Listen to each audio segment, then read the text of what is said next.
you're unfamiliar with your ideal customer avatar, that is exactly what we're going to be working on today. So when we talk about your ideal customer avatar, it basically means a description of the most perfect person, your dream client, that if they message you tomorrow trying to work with you, trying to buy from you, whatever it is, you would be so freaking jazzed. So your ideal customer avatar is going to be basically a description of that person that you're going to use to help you make marketing decisions, make your content, tweak your copy, whatever it might be. And it feels really daunting at first, and you might get stuck on this description feeling like it needs to have certain things and needs to not have certain things, and you don't know how specific to be, and you don't want to exclude people and whatever. But when we're thinking about niching down and getting really specific, it's not as much about excluding people as it is getting really, really specific to ensure that our ideal person feels seen and heard and extremely included. So this is all to say, it's not that you're going to be turning away customers that don't exactly fit into your ideal customer avatar, unless you want to, of course. But it just means that when you are putting out content, when you are tailoring your offers, when you are writing your copy, by specifically speaking to your ideal customer, we're going to prioritize them and finding them and reaching them and having them make their informed buying decision over the people outside of that little bubble. Of course, people outside the bubble are welcome to come in, especially if they're able to read through the specifics and they still want to work with you. Amazing. Come on in. This is how I feel about working with men. Am I against working with men as a business coach? Of course not. But it doesn't feel natural to me to change my branding or change the way I speak. So naturally, women are going to be more drawn to me than men are. If a man comes to my Instagram profile and they are loving all of the ducks and the pinks and the sassy comments and the real talk and the girl in the bathroom line energy, have at it, come on in. I would love to work with you, but that is not my ideal customer avatar. So when I am focusing on my marketing and my copy and all of that, I'm really focused on 30-something women, people pleasers, a little bit anxious, a lot of an overthinker. They've got really big dreams. They know their business has potential. They know they can do it, but they get a little stuck. They're overthinking. They, let their imposter syndrome creep up and kind of stop them from taking those big moves. And they need someone who's just going to cut through all that and be like, okay, time to start taking action, time to start making these dreams come true. So that's my ideal girly. Other people, come on in. I'm not only working with 30-somethings. Some people are 20, some people are 40, some people are 50, some people are 60. I love it all. But my ideal person, the person I'm thinking of when I'm writing my copy, the person I'm thinking of when I'm creating my reels for Instagram and I'm copying trends and I'm putting up content on Threads, the person I'm thinking of is that 30-something woman entrepreneur. So to determine your ideal customer avatar, you need to be thinking about that dream person. And if you're really stuck on this, think about your favorite customers you already work with, because there are probably some people that are your easiest yeses.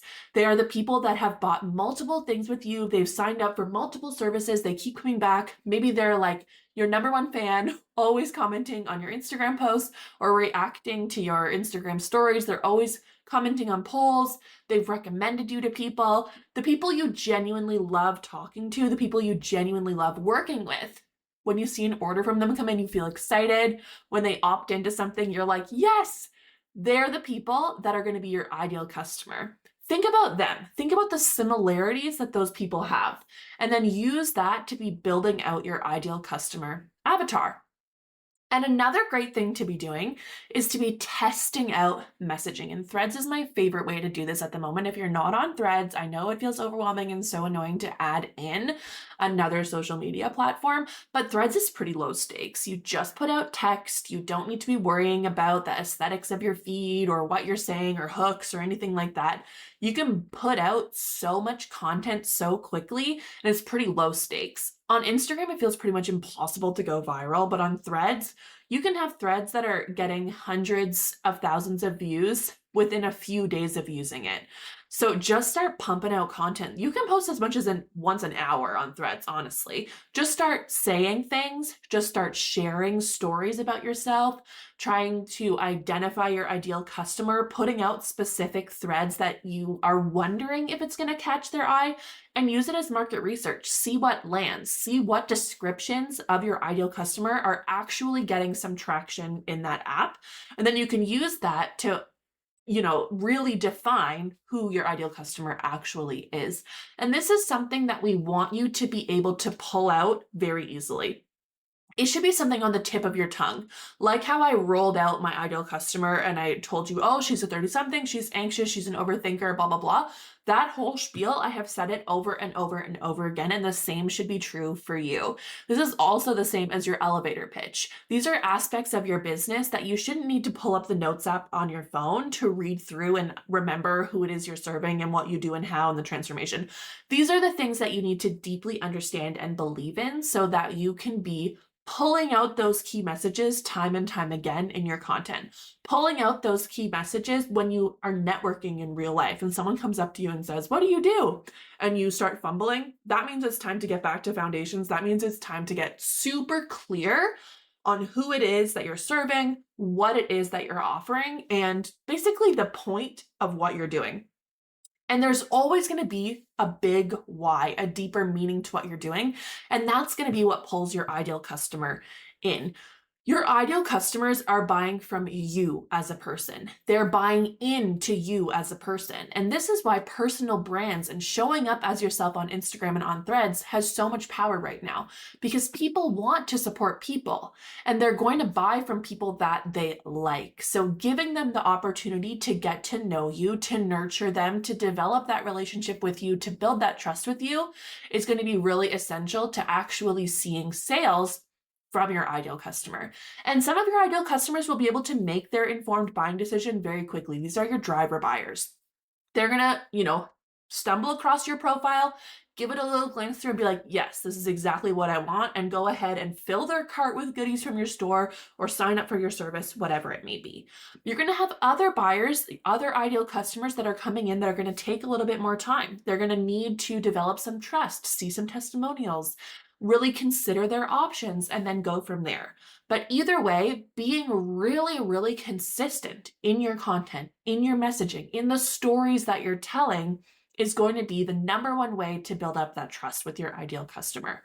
And the best way to pull out what content you should be sharing, what stories you should be telling, is thinking about your ideal customer avatar and thinking about what they want to hear.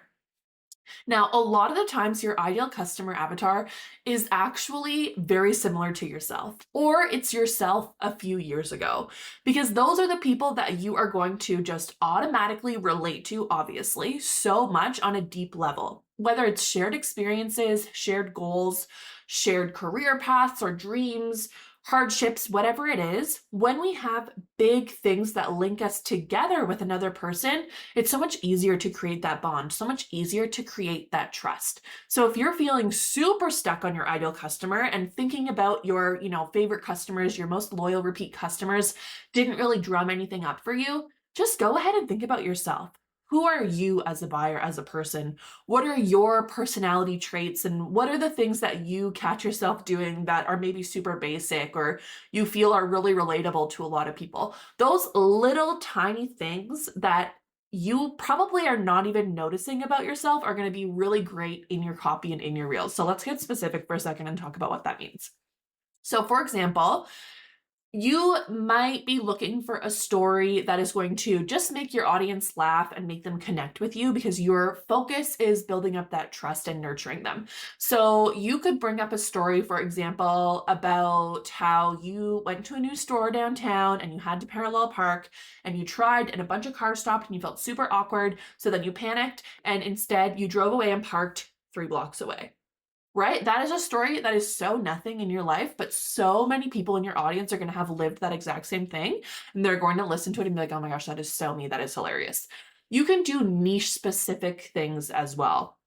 So let's say you have a crochet shop and you are trying to get into working with crochet makers. I'm thinking of one of my clients, Jen, here. So Jen would maybe put up a reel that is talking about, oh, like, I don't know if she actually does this. She's honestly amazing. So she doesn't, and I don't know crochet that well, but just bear with me here.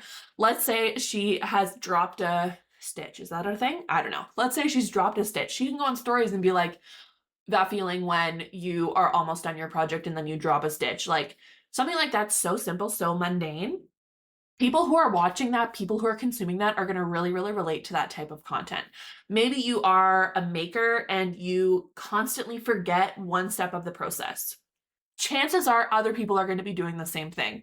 Maybe you are a service provider and you do not like emailing your email list, or you feel super awkward showing up on socials, whatever it is. You can use that mundane fact to connect with your audience. Let's say you're a brand photographer like my client Alana, and she doesn't love talking on stories. She's getting better, but she doesn't love it. A lot of her ideal clients are going to feel the exact same way. So she can go on stories and be like, oh my gosh, I hate going on stories, but here I am. Somebody give me a cookie for it. I'm here because you need to hear about brand photos, especially if you're like me and you don't like talking on stories. Instead, you could use your brand photos and go ... in your stories. There's all just little different ways that you can connect with your audience on the super mundane throwaway moments of your day that you can use to really connect to your ideal customer. And the less you think about it, the better, because more likely than not, your ideal customer is so similar to you that the little things in your life, the little mundane things, are going to be the things that stick out to them the most and are going to be the things that connect to them the most out of anything anyways. So I would love for you to sit down and start thinking about your ideal customer avatar. Pull out the notes app in your phone, start playing around with it, start throwing some things out on Threads, see what hits, see what doesn't, and send me a message if you want to talk it out. I would love to hear from you and help you figure out your ideal customer avatar. It's such an important component of your business, and it goes much deeper than niching down. Niching down is where you're, saying, okay, well, I like to work with women small business owners. Cool. But so does like Sally down the street and Jen 4 blocks away, right? What is my ideal customer actually doing? Because there are tons of women small business owners. That in itself is not specific enough for your copy. That is just a category. But within that category, there is so much more we can get into. I want to talk to the women who believed in house hippos when those commercials came up. I want to talk to the women who are out here using muffin mixes, but still trying to make muffins. I want to talk to the women who are wearing skinny jeans still and trying to wear the other kind of jeans, but you're still drawn to those. You can get really specific about the type of people that you want to be working with, because the more specific you are, the better your copy is going to hit.